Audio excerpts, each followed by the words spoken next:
Hello and welcome to today's session, Economic Update, October, it should be October 20th, 2021.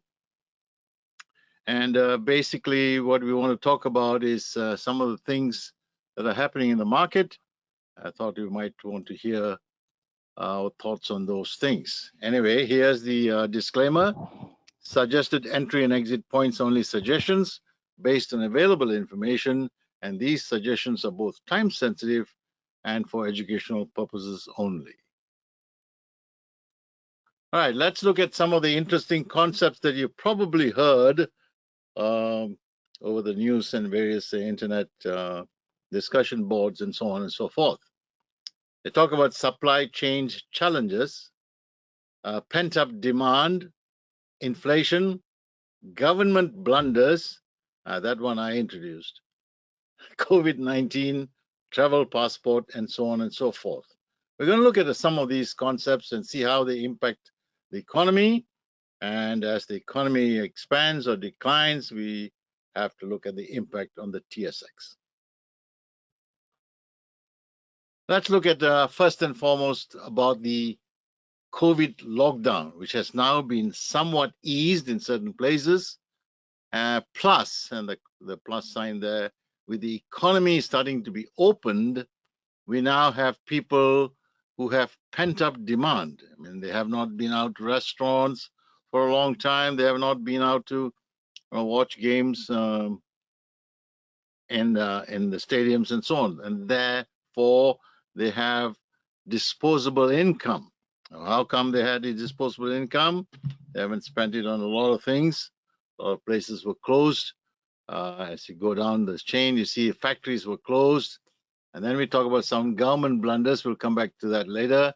And now we have supply chain challenges. So if you have supply restriction and pent-up demand, you will immediately have certain challenges. And we look at that. At this particular chart, you see government stimulus packages. The government has been pouring money, both in the States and in Canada, more so in the States than in Canada, pouring money into businesses and to various employees just to make sure that they are able to survive during this pandemic that's impacting the countries. And this as a result, so they have money in their pocket, they have pent-up demand with limited supply that causes inflation, right? And you've seen inflation already. Didn't have any scientists to tell you. If you went to the supermarket, you already recognized that prices have gone up. And if you went to fill in your gas, you would see that as well. So what does inflation do? Inflation causes higher cost of goods. And inflation adds, takes more money. It's a tax. In fact, it's a form of a tax. Takes money away from your wallet. And then a lot of households get into debt because they try to meet their obligations or whatever standard of living. They don't try and adjust for it, but borrow money and get into debt. So then you see here is the overall picture. You have money poured in by the government. Guess where they're going to get that money from? Oh, they're going to come after your wallet in a short while. And you have this desire to go out there and buy the latest woohoo toy for your kid, which is limited supply, and now it's going to cost you more. And since you don't have the cash, you're going to start borrowing money. That's the average guy on the street. So what are the major challenges? The major challenges would be labor shortage. Why do we have labor shortage? Because the government started pouring money into wages, into all kinds of stuff that is given to people, which promotes stay-at-home mindset. I mean, why would I work for $15 when I can get a stay-at-home and get that $15 from the government, right?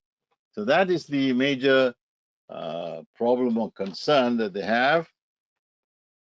And then we have supply chain shortages. Okay, factories are not at full production. Obviously, factories in China have not run up with full production, because they too have facing challenges in terms of labor, in terms of materials and so on. And then you have the transport labor shortage. The truck drivers, I don't feel like driving across the country. There's so much of challenges and driving problems, and the government is giving me money, so they would move away from that and then move into other jobs. Signing bonuses are given in many places, so they will jump from job to job. So you have supply chain shortages caused by both factory production as well as transport labor challenges. Inflation, excess liquidity causes increased demand with limited supply, and that's how you got inflation. And we recognize that very clearly. COVID-19 is another major problem because you have vaccination challenges, potential civil disturbances due to government mandates. The government goes out there and tells you, hey, you gotta have a vaccine. Otherwise, you don't have a job, or you can't enter this place, or you can't go there. And people don't like that, especially in the world that we have grown up in or lived in North America and Europe, where freedom was a number one thing. Most people who came to this country or North America came for freedom. And when you start taking away that freedom by having mandates, whatever the reason is, there will be some kind of disobedience or disturbances. And we have not yet seen much of that right now, but it will come as you see what's happening in the States. So those are basic challenges that are put together for you. And the reason why is that you have to understand what is happening in the marketplace. I mean, everybody's looking at the market and saying, "Oh, I don't know what to do. There's going to be chaos in the world. The world is going to end again." That sort of mindset it's natural. As human beings, we listen to all the garbage that comes out on television and so-called experts and so-called wise people, but really, what they do not do is to think things through. Right. Here are the timeline solutions, okay? So we have a labor shortage. So what is the cure for labor shortage? Higher wages. Now people will jump from job to job. Like I said, why would I drive a truck for 16 hours all over the place when I can get the same salary just around the corner working for Staples or Best Buy or whatever? So the higher wages gives them increased purchasing power, okay? Now, inflation, that's the thing here below, we know is already government caused. The economy is opening, people are working, more money in the pockets. And so they have inflation because there's a shortage of goods. We talked about supply challenges, which I believe is transitory. It will change over time. There you can see here the picture here of all those ships that are sitting outside Los Angeles and San Francisco, and probably even in Vancouver, that they cannot load because they have two problems. They cannot load them. They don't have the warehouses to hold them, and also they have difficulty getting truck drivers to move them around. And then we have the COVID, the government mandates, and then we have shortage of demand. Because people have the purchasing power. So it's integrated into the economy. And when things are like that integrated in the economy, you have all kinds of challenges in the stock market itself, because the stock market is not based on anything else, but based on one thing, that whether the economy is growing. If the economy is growing, which sectors are growing, within those sectors, which companies are doing well. So then we have this position called the US inflation versus 3.5 trillion spending bill. Now that's huge. 3.5 trillion is a lot of money, okay? And you have to understand that pent-up demand is aggravated by fear of not having items at Christmas, okay? People are, they want to have a family dinner, they want to have a nice, whatever they have for Christmas, and they want to have toys given to their kids and the grandkids and so on and so forth. And if you're hearing now people saying order your gifts now because you may not be able to get it at Christmas, that aggravates the demand for things. Then we have supply chain challenges, as we already talked about. Factories are going to run into capacity; they're not yet there. Then you have labor shortages. Will end when the government subsidy stops. When people say, when you stop giving them free money, they will start going to work. And then we also have commodity shortages, and these will eventually come on stream, right? So the balance between demand and supply will come to at some point it will match each other. So what are the government solutions? Infrastructure spending. You need to build your roads and improve your stuff within the country. Your shipping uh, abilities and capabilities must be improved, right? You can't have equipment that's 30 years old still running a wage structure. Improve the actual work conditions. This is very important. The government has the ability to produce rules and regulations that help the wage structure, the actual working conditions, not silly things like diversity issues and bathrooms for transgenders and so on and so on and so forth. Those all require regulations and require manpower. You got to check the guy whether he's a guy or a girl or whatever. I don't know. That's how they do it, I guess. And then vaccine, a consensus instead of mandates. It's better to have a consensus between the people who elected you, and instead of being totalitarian mandates being forced upon people. People don't like that. Okay. And then we have to restore the crude oil supply. Right now there's a major problem in the States because they are now dependent again on Russia and OPEC plus to produce oil, when they used to be the number one producer. But Biden stopped all of that, including Keystone, but he allowed the Russian pipeline to supply Europe. And Canada is no different because we don't have any refineries. We send all our oil down to Oklahoma. They send it back to Sarnia, and then we use that oil. And there's a problem with the pipeline to Vancouver.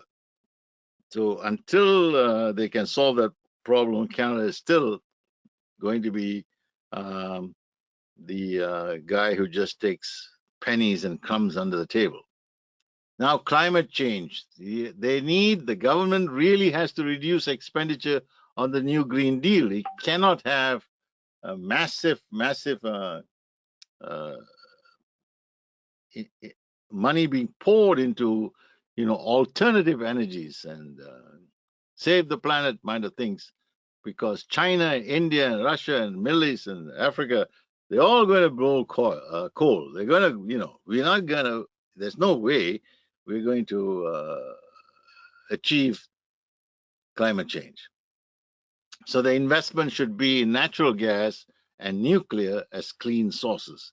And this is where we have to watch out as investors to see where the money is going. If it's going into, alternative stuff like, I don't know, solar panels and things like that, we have to be cautious in investing in those things, because in the long term, windmills and solar panels don't work.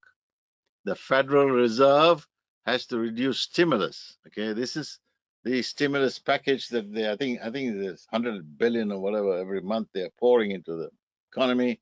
That should be reduced, and I think they will. Government direct regulation to increase productivity and human investments. There must be an ability here now to recognize that to increase productivity, you have to improve the infrastructure, right?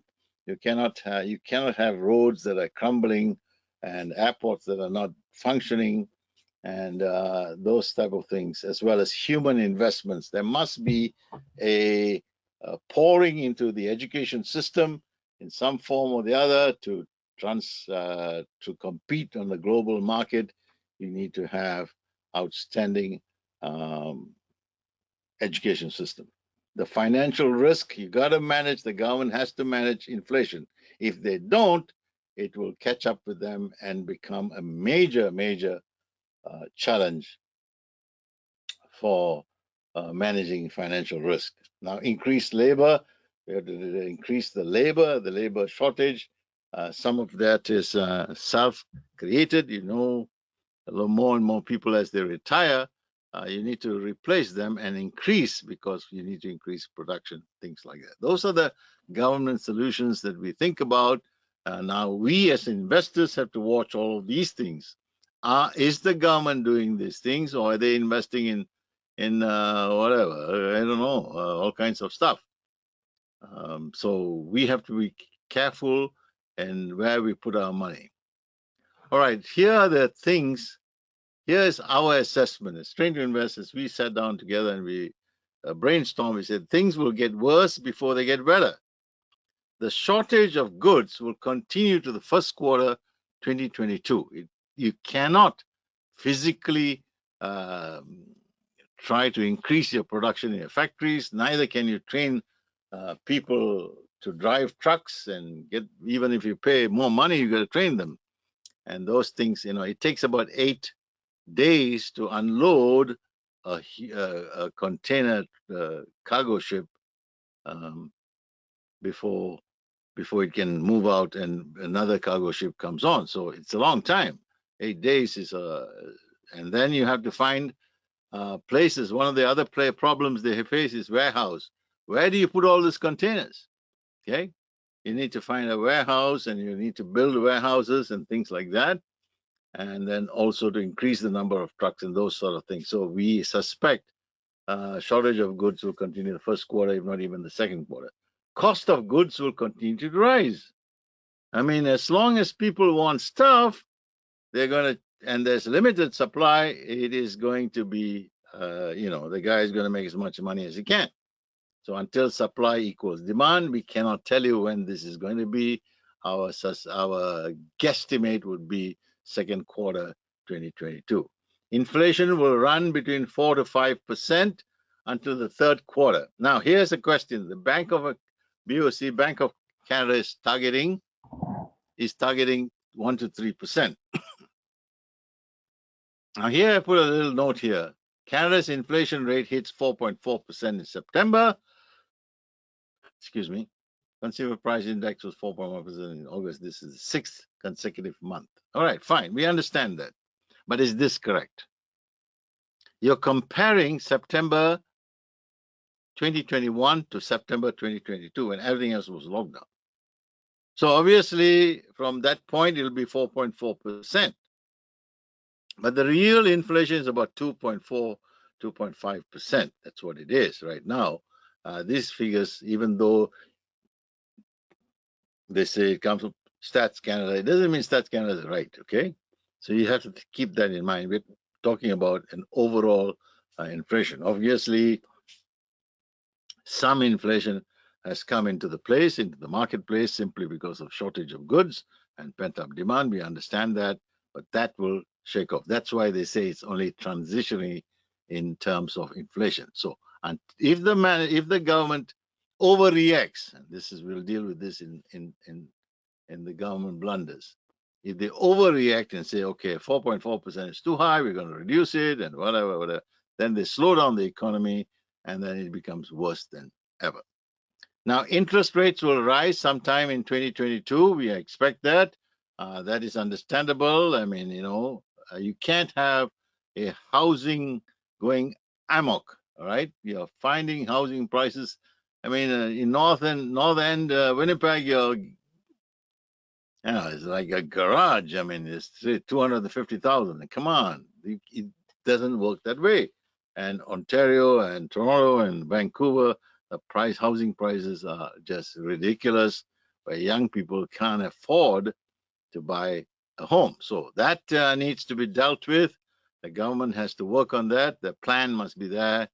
And then we talk about crude oil prices. We can see crude oil prices continue to rise until the second quarter 2022.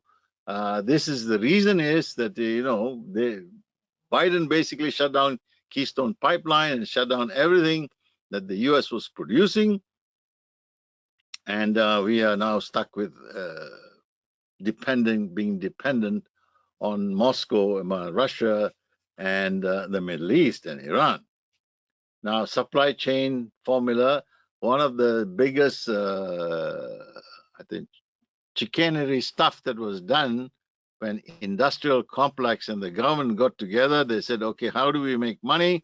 We will send the factories to the cheapest place where we can make money. So they sent it to China and India. They think that China, they don't have a social network. They don't. You can't. There's no. There's no. What do you call that? You don't have social safety nets for those people. They just paid a bowl of rice and they work for 18 hours. I mean, it's slave labor to some extent. And we have seen that over and over again in Asia. And that's why companies make huge profits using cheap labor, meaning slave labor. And so if a shirt is going to be made in China for, $10, in Canada, it'll probably cost you $30 in terms of cost. And so your shirt that you would have to go out and buy will be about $75, $85. Whereas made in China, you can sell it for $30, $40. So that's the reason why they shipped all these jobs overseas. But then we have realized the supply chain can destroy you. And so you have to now have a government rethink and to bring back production into your, especially critical production, back into your own country. So you're going to see that shift take place. And you're going to see, particularly, for example, like chips in cars. GM and Ford and all these guys couldn't sell a lot of cars because they didn't have the chips that were made in Malaysia and Taiwan to fit into their cars. So so that was one of the things. Can you imagine if you're not able to have those computer chips for your aircraft or your war machine or your military? What's going to happen? So that's something that we need to pay attention to. All right. Having thought about that, let's look at the impact on the TSX. Okay. Here we have today is October the 20th. It hit a new 52-week high of 21,187. And if you look at this particular chart, which is a 6-month daily chart, you can see 20,500 was where there used to be some resistance, right? The market went up there at that point, bounced off, crossed it, came back down, continued to go a little bit higher, come down, and now it's taken off. There's a MACD cross, and we can see the growth of the market. Why is the market growing? Because they know that all these problems will be resolved in some form or the other. Remember, whatever happens, we have the ability to solve the problems that we see now happening. Now, what happened today? Today, the TSX was up 0.2% to a fresh new record of 221,187, as promising third quarter corporate results offset the higher expected inflation data for Canada, which topped a 2003 high. And we talked about that. 4.4% was one of the highest rates that was given. But like I told you, when they compare apples and oranges, it doesn't make sense. You got to look at 2 years ago, and the inflation now is 2.4%, which means corporate profits are going to be even better. Significant rises were seen among stocks in the industrial sector, namely a 6% rise in the shares of CNR following the release of strong third quarter earnings and the resignation of the CEO. Okay, there's been a challenge there. If you don't know why he resigned, you need to go do your homework and understand where CNR is going.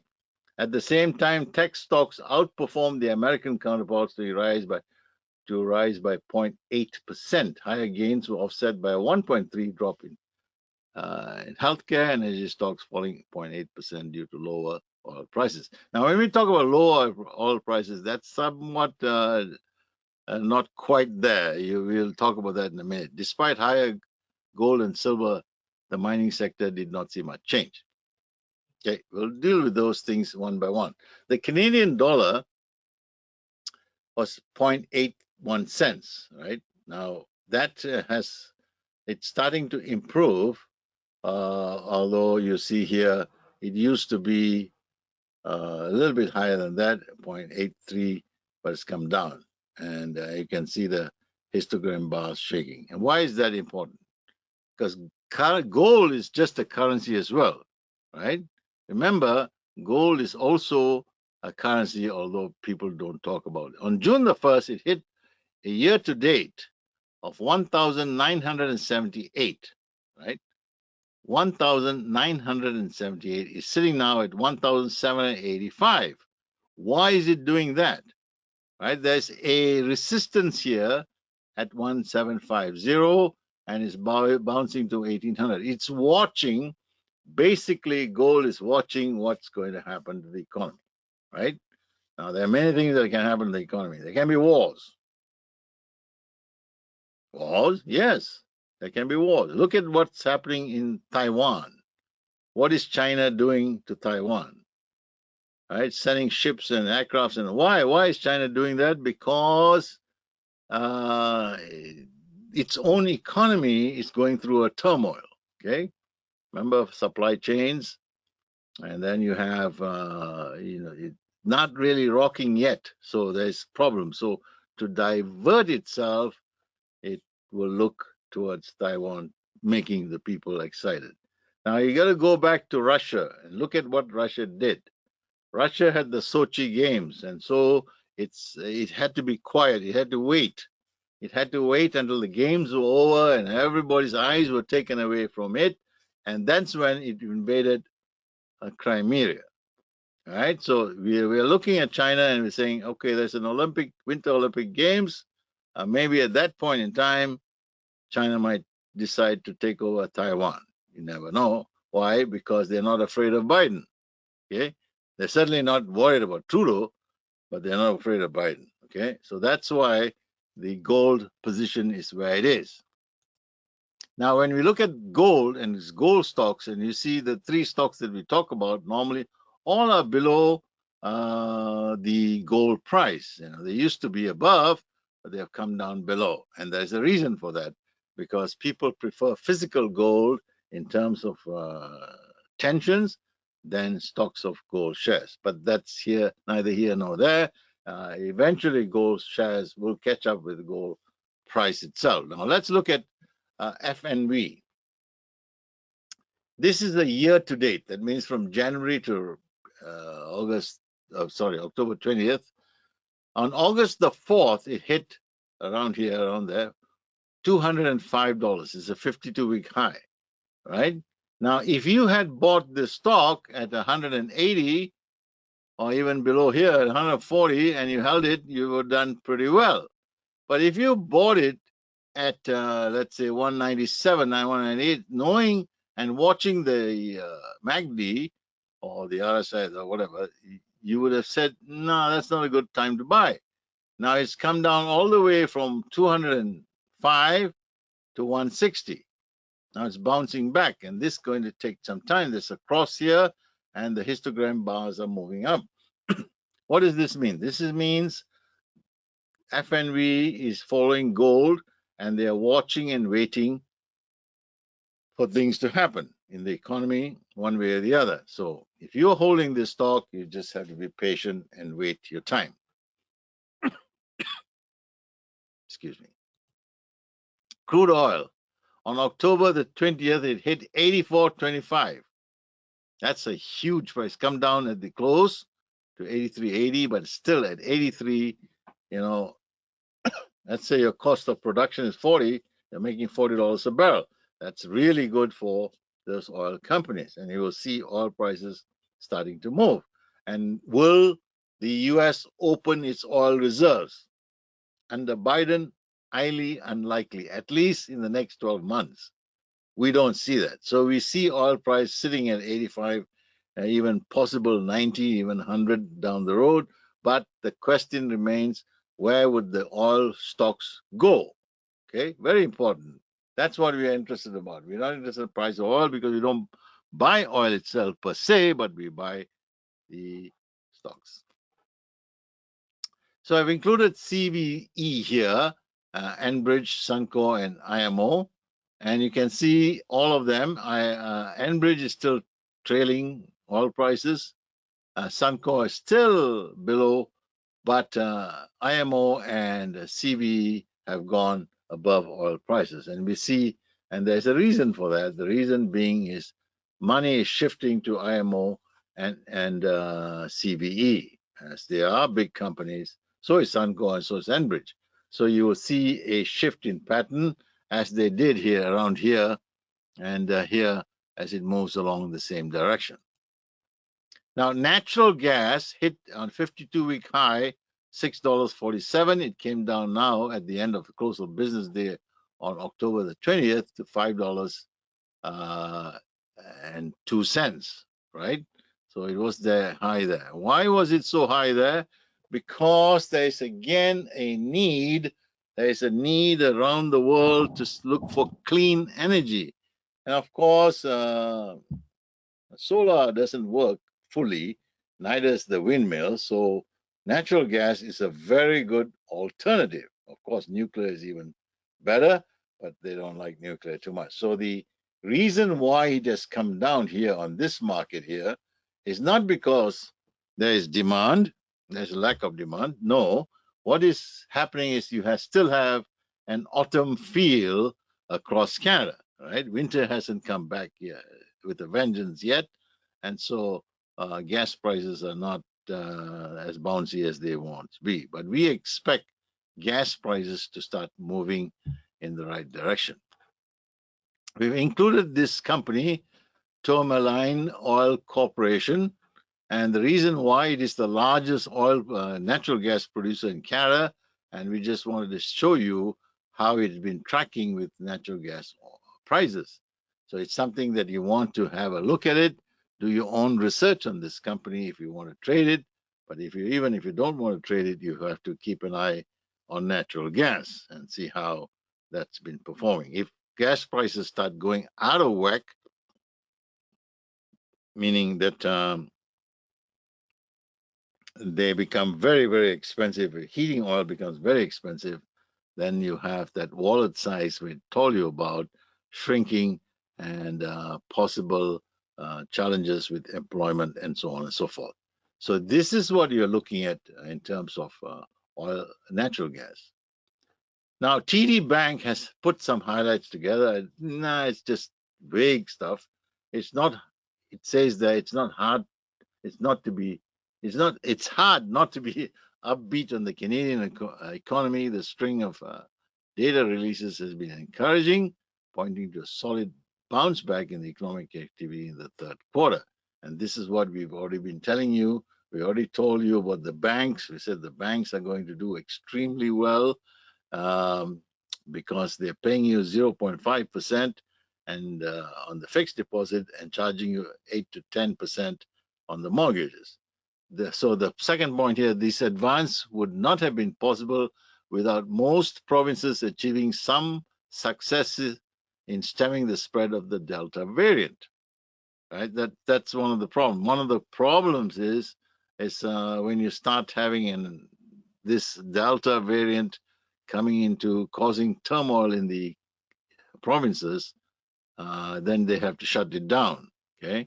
And so now they're opening up. The fewer restrictions will provide a boost to the economy in the fourth quarter, but they could also exacerbate inflationary pressures. Okay, we talked about that. We talked about inflation. We talked about how inflation can be a problem in terms of companies trying to sell their goods.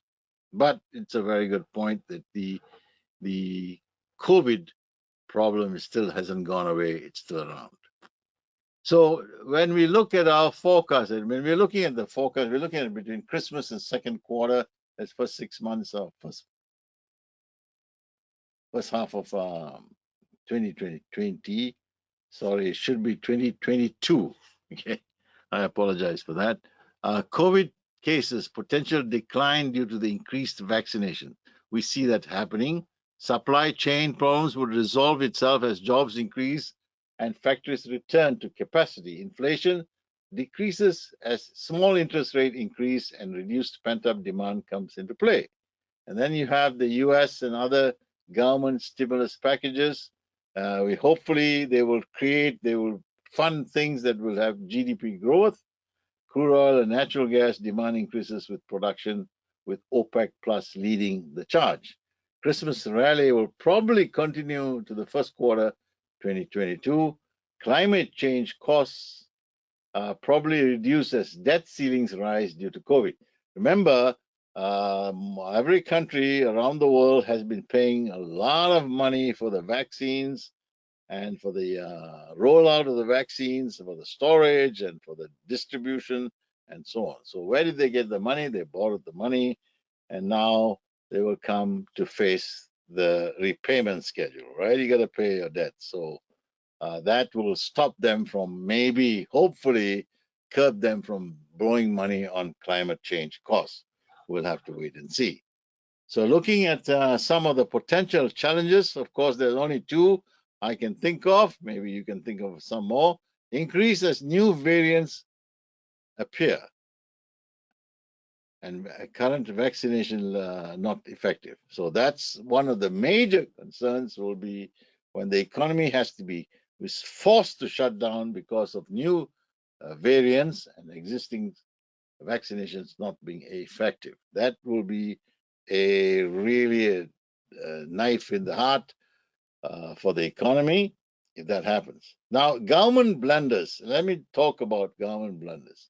Now, they're creating all kinds of crazy diversity rules, onerous regulations that are put on businesses, which will stifle the business growth. I mean, some of the stuff that you read, you don't even know. The general public doesn't know what are the regulations that they're trying to do. Secondly, tax increases to fund diversity and environmental expansion.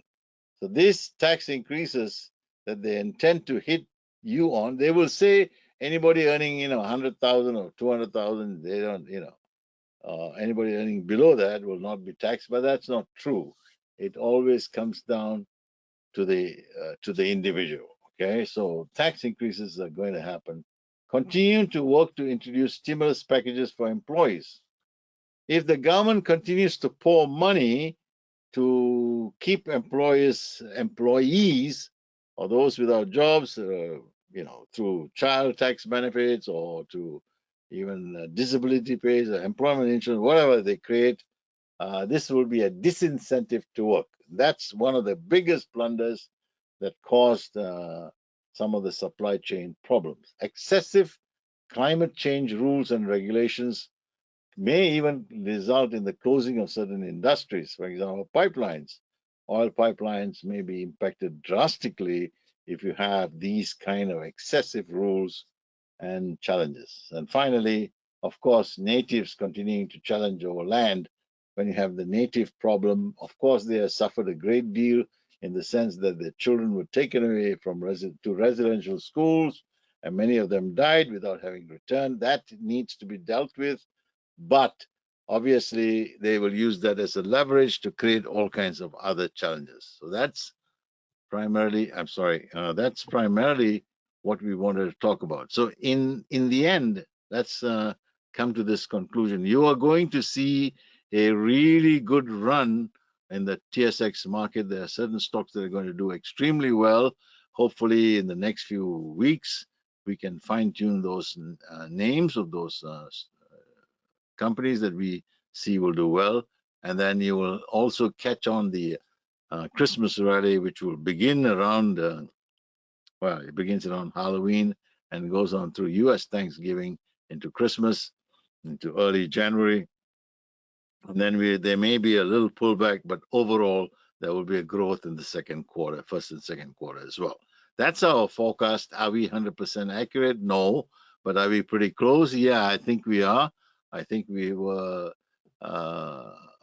accurate in when the first sell-off of the TSX and the second sell-off of the TSX, we made pretty good and accurate judgments.